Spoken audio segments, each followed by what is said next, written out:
Halo, assalamualaikum anak-anak hebat.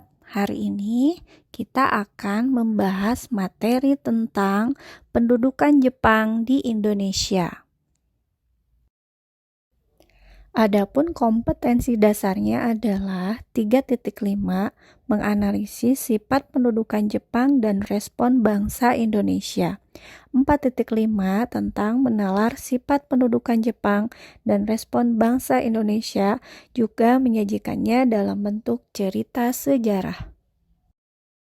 Tujuan pembelajaran hari ini adalah diharapkan kalian mampu menganalisis latar belakang kedatangan bangsa Jepang ke Indonesia.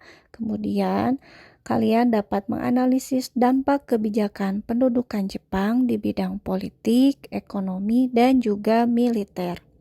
Dan yang kelima, kalian mampu menyusun timeline mengenai proses masuk dan berkuasanya Jepang di Indonesia melalui media peta.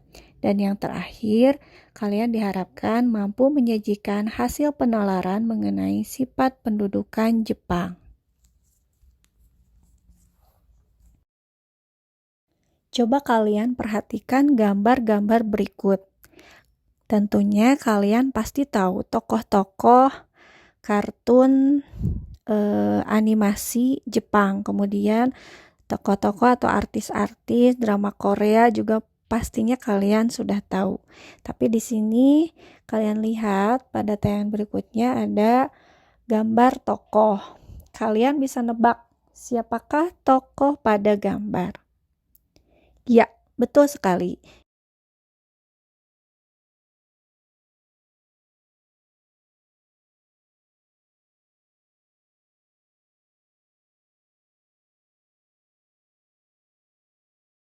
Coba kalian perhatikan gambar-gambar berikut.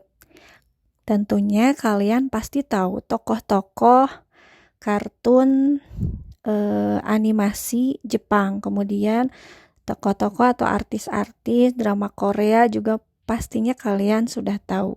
Tapi di sini kalian lihat pada tayangan berikutnya ada gambar tokoh.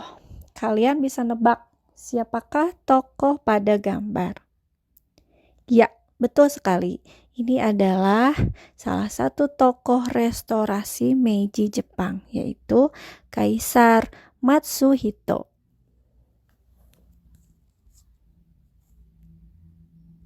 Coba kalian perhatikan gambar-gambar berikut. Tentunya kalian pasti tahu tokoh-tokoh kartun animasi Jepang, kemudian tokoh-tokoh atau artis-artis drama Korea juga pastinya kalian sudah tahu. Tapi di sini kalian lihat pada tayangan berikutnya ada gambar tokoh. Kalian bisa nebak siapakah tokoh pada gambar? Ya, betul sekali. Ini adalah salah satu tokoh restorasi Meiji Jepang, yaitu Kaisar Matsuhito.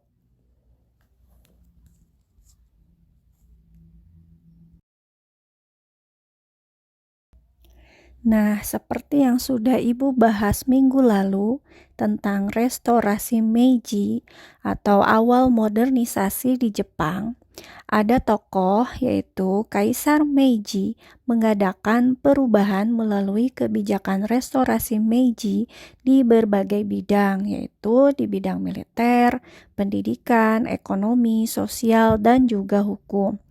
Kemudian adanya doktrin Hakko Ichiu dari ajaran Shinto membuat Jepang tumbuh menjadi negara modern yang berambisi untuk menguasai negara-negara lain.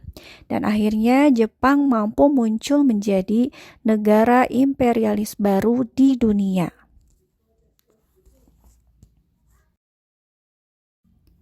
Adapun beberapa usaha Jepang dalam membangun dan memperluas imperiumnya adalah sebagai berikut. Pertama, Perang Sino-Jepang. Kemudian yang kedua, Perang Rusia-Jepang. Kemudian Jepang menginvasi wilayah jajahan Prancis di Indochina pada tahun 1941. Kemudian Jepang membentuk Fakta Tripartit bersama Jerman dan Italia pada September 1940.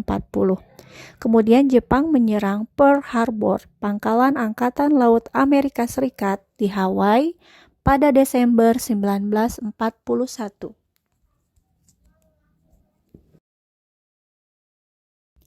Akhirnya, pada 8 Maret 1942, Belanda menandatangani Perjanjian Kalijati yang isinya tentang penyerahan seluruh wilayah kekuasaan Belanda di Hindia Belanda tanpa syarat kepada Jepang. Adapun upaya Jepang dalam menarik simpati bangsa Indonesia adalah Jepang mengaku sebagai saudara tua bangsa Indonesia.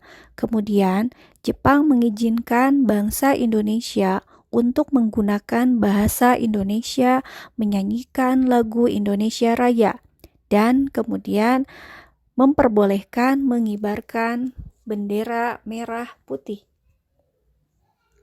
Jepang juga mengganti semua nama-nama jalan, gedung dengan nama dalam bahasa Jepang, dan Jepang juga membentuk gerakan 3A.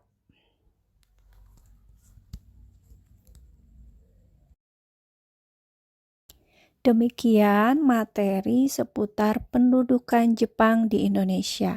Sampai jumpa lagi di pertemuan berikutnya dengan materi yang berbeda. Wassalamualaikum warahmatullahi wabarakatuh.